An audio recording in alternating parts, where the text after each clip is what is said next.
So there's my fish swimming around. I didn't sleep out here last night because James didn't want me to. I got 5 hours 54 minutes sleep, so not that awesome. And I don't feel awesome. There's a snail on the back wall, and I can't find the others. Huh. I think they're in here somewhere. Oh, there's one. You see that one on the side of the wood?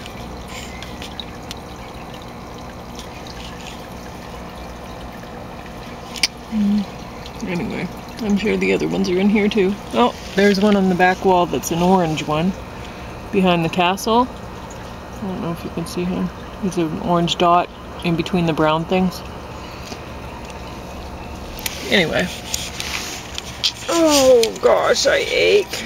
I should have taken a leave last night, I suppose, and then perhaps I would have slept better. Anyway. So,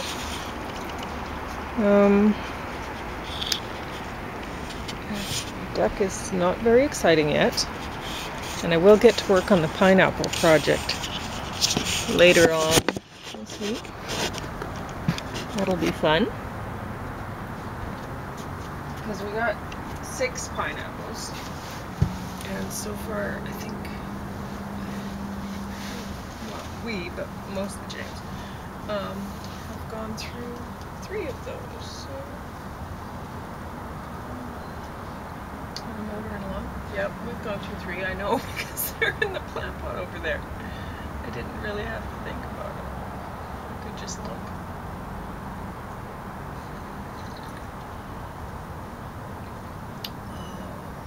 I was cuddling with the dogs, but they would just make for a stressful morning. See, that's what it's been like this morning. I was trying to cuddle with them, and then I decided, nope, not worth it.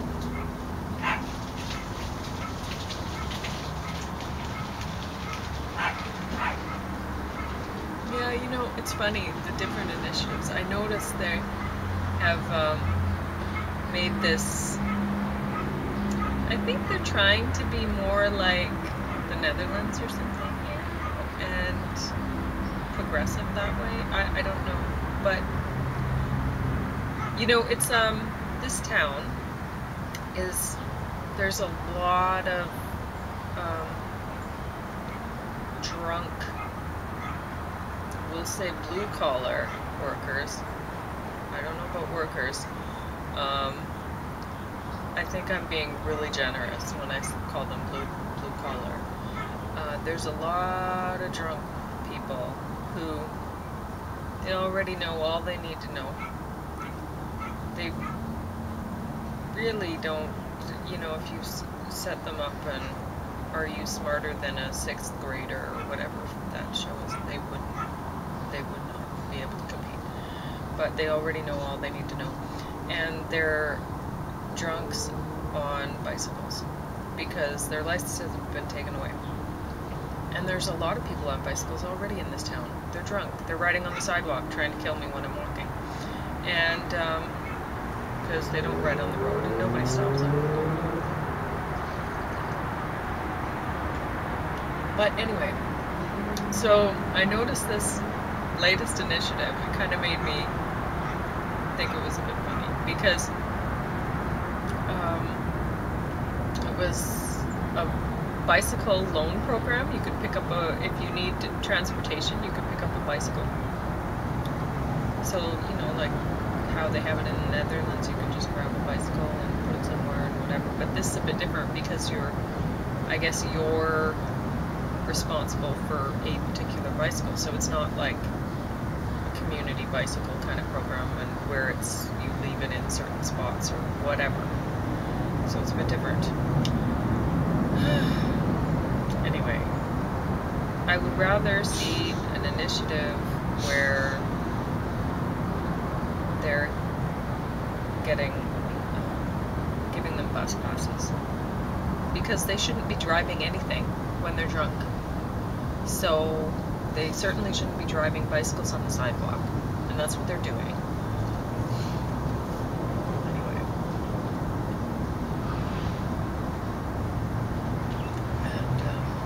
And it's just funny, you know, like James and I had noticed the people cleaning up the business sector, which is just quite close to where I live, because I live in the inner city. And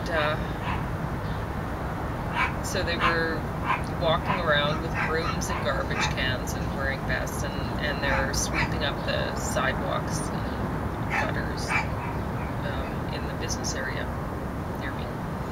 And this was new this year. We were like, huh. First we thought maybe it was the businesses themselves, which were, you know, they were really wanting to clean up their neighborhood or something, right? And then we'd see them all over. And finally I just walked up to a couple of them working, and I asked. And they said, well, we find like the needles and stuff every day, right? And so I said, so you work for the city? And she said, well, basically, the one up and down. And so it's like a contracted kind of thing where they're cleaning up the business sector, right? And it got me thinking, you know, like there's needles and stuff all down my alley, and my neighbor has had them in her yard. I've had some only in my, like on the edge of my yard, like in the peat bales and stuff. But I haven't had them deep into the yard. But I put up kind of like people were going through the yard, and then out or in the driveway, and so I just put up a bunch of branches in the driveway. Now I put in the peat bales, so they won't be going through. Well, some of them stomped down the branches and we're still going, but I put new ones. So anyway, doesn't matter. But what I'm trying to say is I haven't seen anyone sweeping down the residential neighborhood. They certainly haven't come down here.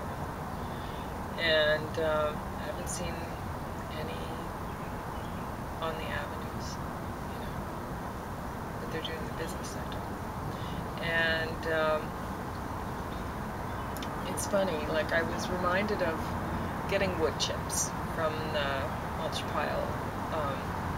It's complimentary. You can, if you need wood mulch, you don't have to buy it. If you're living within the city limits, they prune the trees are chipped, and the chips go to a big mulch pile area. And this goes on constantly. Your trees get pruned, and the branches get chipped, and they add to the pile, and then they'll use them for shrub beds around the city or whatever.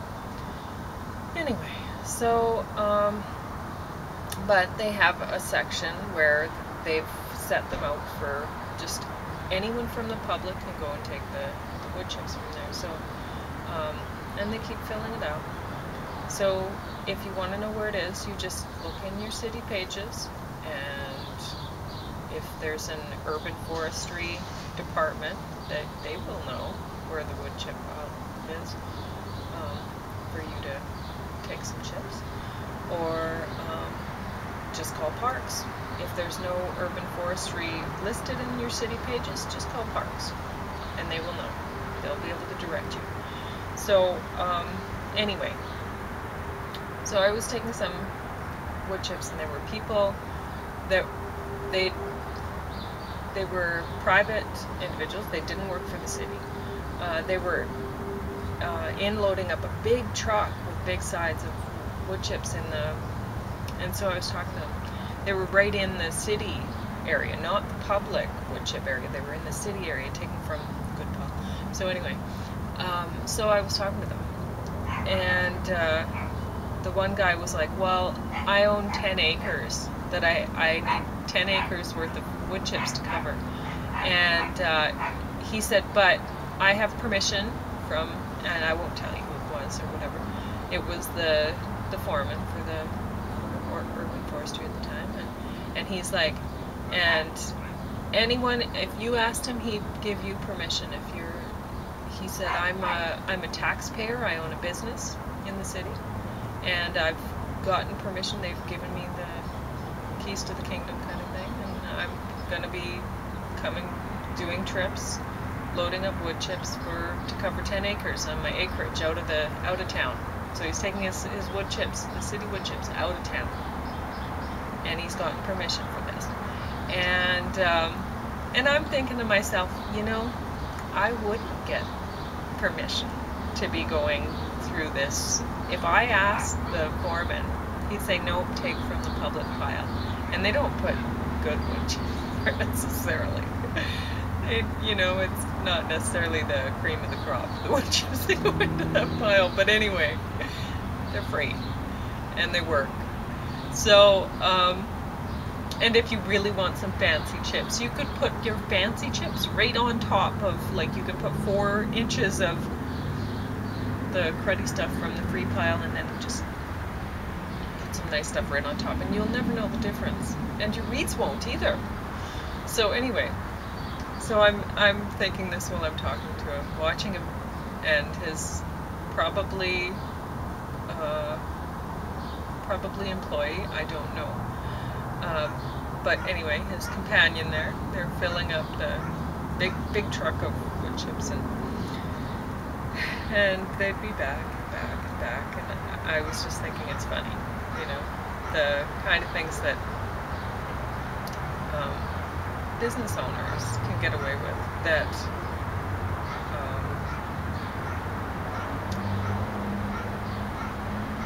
homeowners don't within the city. It's an interesting kind of thing, you know. They're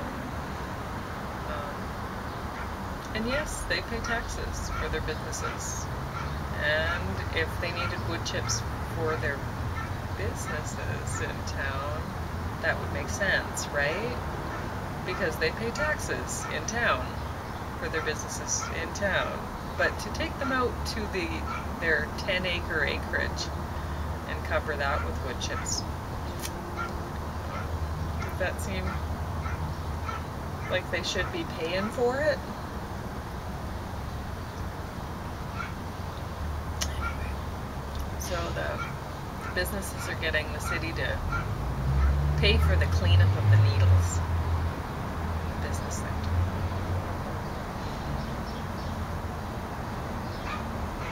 And we just live with it.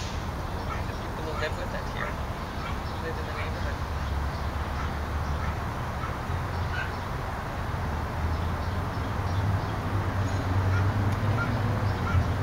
I thought it was funny.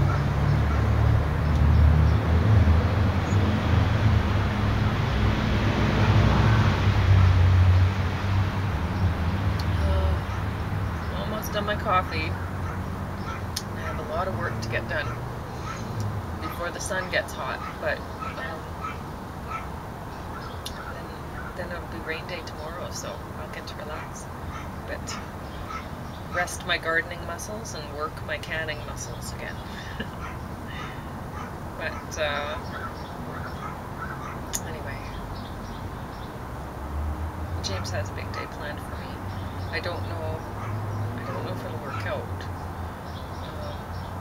It's up to him. And he's up for it. So, we'll see. I kind of hope so, though, because I want to show you a gardening technique. It's really useful. This evening, if all works out, but if he doesn't feel like it, then that's okay too. We might get a chance to do it. Like, the rain might come tomorrow in the evening or something. We might get a chance to do it tomorrow earlier. So, I mean, who knows, right? This guy is so emotional. You know, it's always the boy dogs. They're so emotional. Anyway. But there was supposed to be, I think it was a forum or something on the marijuana legislation today. So I need to go look and see if it is in fact on today. Because apparently you're allowed to grow 6 plants yourself. And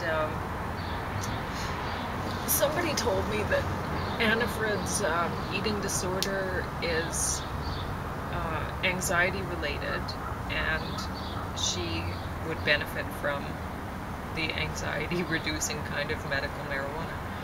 Now, I don't know.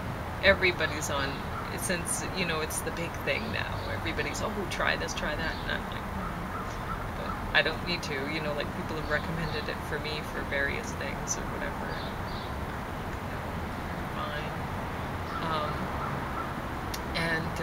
Then I mentioned that to my mom when I heard that about Anna Frid, right? And my mom said, oh, don't give her that. That'll give her the munchies, and then she'll be even bigger. So, because Anna Frid, she has some, like, she'll lick her paws constantly. I've had dogs that do this before, right? So she definitely has some kind of stress that she's working out or whatever. And then when she's not licking her paws, she'll often eat. So, and she'll lay down and she'll just eat and eat and eat. So if I have a dish out, which I often have a dish out because I don't want to get hungry, then she'll go for it. Anyway. But I don't know. And then I was thinking, well, if other people are growing it, I could finally grow my own hemp and not have to worry about people monkeying off with it. You know, if these are, like, I guess there's different kinds of marijuana that don't get you high or whatever, but they, I'm not talking about hemp, I'm talking about the medicinal stuff. It's targeted for different things, apparently. I don't, you know what, I don't know about it. So look it up if you care. So I imagine if people are growing it for different things, then less people would be likely to steal it. Or, I mean, they could go get it themselves, so they'd be less likely to steal it. Now that's legal, right? And so then, because I've heard about people growing hemp and had a lot of problems with people coming in and harvesting their crop thinking it was marijuana, right? And that would be really frustrating. So, I don't know. But anyway, so maybe in my peat bales next year, if it is safe to do so, I might put 6 plants, but I don't know. I guess I could put a sign, hemp only, it won't get you stoned, and maybe they won't smoke it. I don't know. Anyway. Or maybe it's just, maybe I'll just buy hemp stuff because it's probably worth itself. But anyway, I would like to know about it, the legislations. So I was thinking of going to that tonight, but if James wants to do the gardening, we'll do the gardening because we have to get that done. It's priority over. I could look this up online, whatever questions I have, I'm sure, and not have to sit through some stupid forum. I don't know. Anyway. But maybe I should go to it. I'm not sure.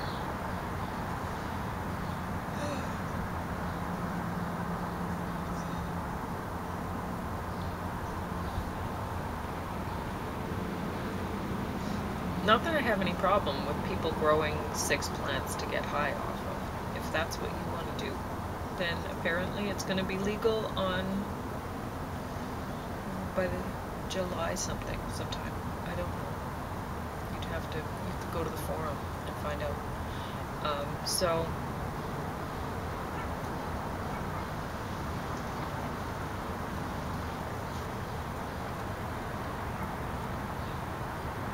I do, however, have some concerns about people being stoned all the time and operating machinery, say, that could injure other people, or like, say, driving a vehicle. And they do that all the time anyway. And yeah, so anyway, I think it'd be better now that it's legal. Then people do they, like, when they're stoned on marijuana, do they get a little license that say I'm stoned on marijuana? So, or whatever. That should be right. It should, well, not a license that says I'm saying, like, I'm kind of making fun of it, but it should be a card that says that entitles you to receive marijuana, whatever, right? And that way, it also is a card which tells people I'm stoned on marijuana all the time, if in fact you are, right? If you have one of these cards, which you know what, I probably should go to the forum, because obviously I have some questions, because I don't know. I'm not stoned on marijuana. I'm presently stoned on coffee, but I don't have any problem with people that are. And, you know, I think I mean, I'm self-medicating with something right now. If they're self-medicating with something, whatever.